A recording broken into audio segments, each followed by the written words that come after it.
Rules Review and Legislative Modernization Committee for Wednesday, May 28, 2025. We will start by having our majority council take attendance. Thank you. Plotsky, Kuhn, and Moriello are excused. Willingham? Present. Gillespie? Lakakis? Present. Mayo? Here. Reedy? Here. And Grimm. Here. You have a quorum. Very good. All right, we're going to get started now. The first item is approving the previous meeting minutes. Oh, I got a motion from Mr. Reedy. I got a second from Ms. Lakakis. All those in favor? Aye. Very good. Item 3 is tabled at request of sponsor. Item 4 is withdrawn. Item 5 and 6 are tabled, item 5 is tabled at request of sponsor, and Go back to 2. What did you say? I didn't say anything for 2 because we skipped it. So, and item 6 is withdrawn. So going back to item 2, is a public hearing on proposed local law number N for 2024, a local law of the County of Albany, New York, amending the Albany County Charter, and local law number 8 for 1993 is amended. And Ms. Cunningham. The medical examination. Yep. Right, we're not reporting out the public hearing. I know, but are we still having the No, presentation? no, oh, you're back. I'm sorry. I wasn't gonna, Madam Chair? uh, Madam Chair? yeah, oh, I'm sorry. Yes. Okay. All right. Can I just say one thing for Fame? Maybe just continue to answer questions since everyone was. Excuse me, Madam Chair? Can I do this, please? Yeah. Okay, thank you very much. All right. All right, so I did notice that I saw that you were up at the last committee. Yes, the ma'am, that's law correct. committee. Okay, so now do we have, who was in attendance? Everyone. maybe, but you, were you? Yes, I was. Okay, well, I just didn't remember when you Okay. came in. All right, what about Mr. Mayo? Were you in attendance? I was. Okay, so everybody. Mhm. All right then. Okay, so now, with that said, this is the only item that we have, Yes. okay, that we will actually be going over, okay? So now, are there any questions from any of the members of the committee?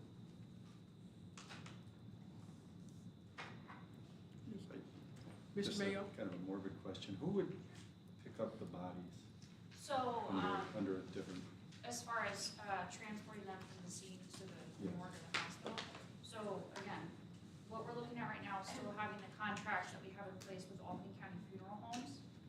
That's who's currently doing those transports. And we don't wish to change that because to my understanding, they're doing a phenomenal job.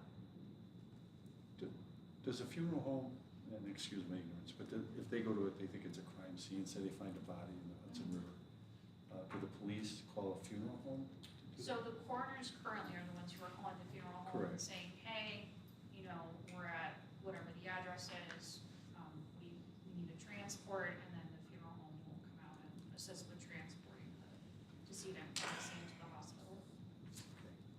All right, thank you. Okay, Madam Chair, What? you said you had a question? No, I don't. I'm good. Oh, okay, all right, I've got a question, Madam Chair. Mr. Grimm. Thank you.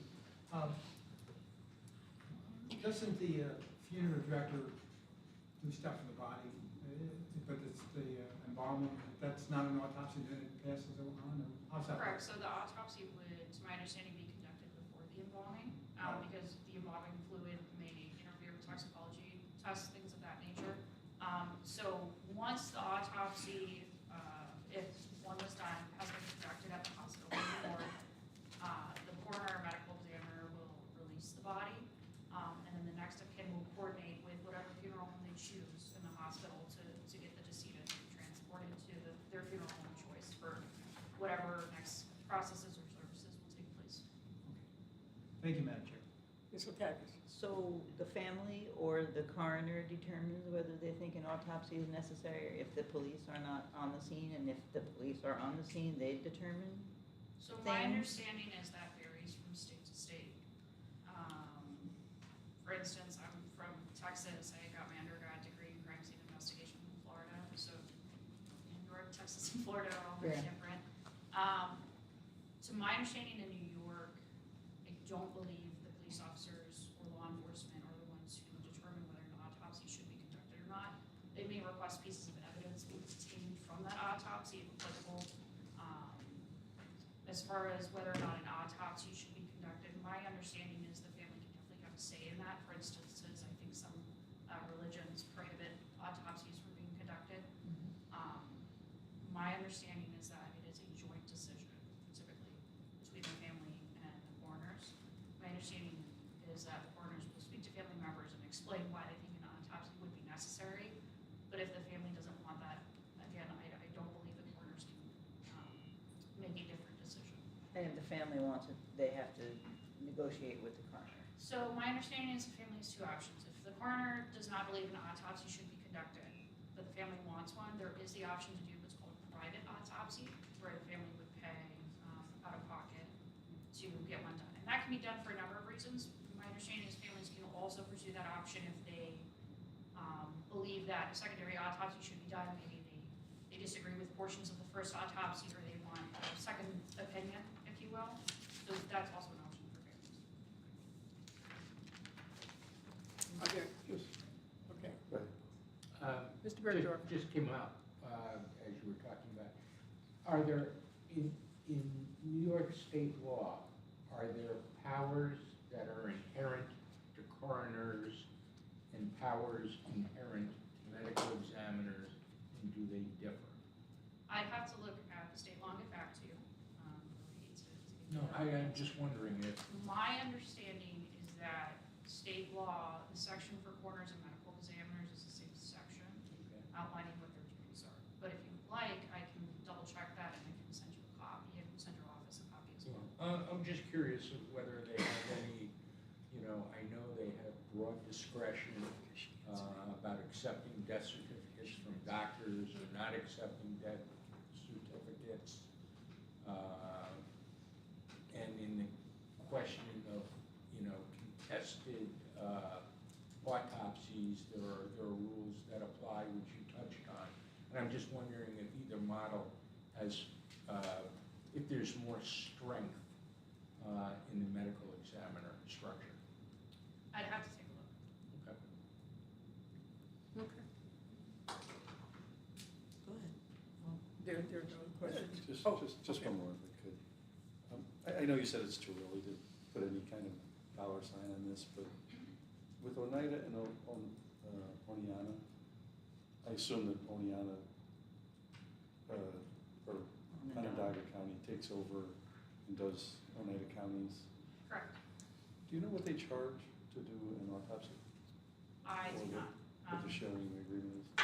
Yeah, that's within their agreement. I don't know the number off the top of my head. The way their fee is structured, though, it's not on a case-by-case fee for Oneida specifically. They pay quarterly if they pay a flat amount quarterly, and then there's an end-of-year reconciliation process that happens. For other counties, because Onondaga does have like a regional forensic center, if you will, they take law enforcement cases, they take other counties' cases as well. You can also kind of do like a one-off fee for service. So they do have those for other counties, but for Oneida and Onondaga's agreement specifically, that's paid quarterly. Thank you. Mr. Lexi. Are we considering volume as we determine the most appropriate model? And then are we doing comparisons, like are deaths outside of a medical facility in the Albany County versus Onondaga's deaths outside of a medical facility? So as far as deaths outside of a medical facility, right now we're looking at total number of cases that our coroner's office is handling and total number of autopsies. We have, and we still are comparing those numbers to other counties. I can tell you right now on average across, I believe 2018 to 2022, Albany County averaged around 350 plus autopsies per year, and that number is growing. But volume is definitely something we're keeping in, or we're taking into account, and that's definitely influencing, potential discussions with neighboring counties, because if we do decide to partner with a neighboring county, we want to make sure that they're able to work with Albany County's volume. So yes. And the second piece, I know overdoses at one point in time were trending up and were a major cause of deaths outside of medical facilities. So how would we consider that? So that's going to tie back into the overall case volume that we have. With that, I see that influencing toxicology requests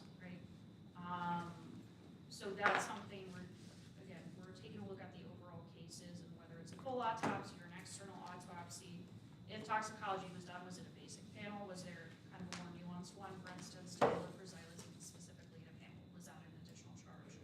So we're keeping that in mind as we go forward. It's definitely something we're doing for guys. All right, okay. I want to thank you for your presentation. And so, since there's no other business, I'd like to have a meeting to, motion to adjourn. Got a motion from Mr. Webster. I got a second from Mr. Reedy. All those in favor? Aye. All right. Good evening, everybody.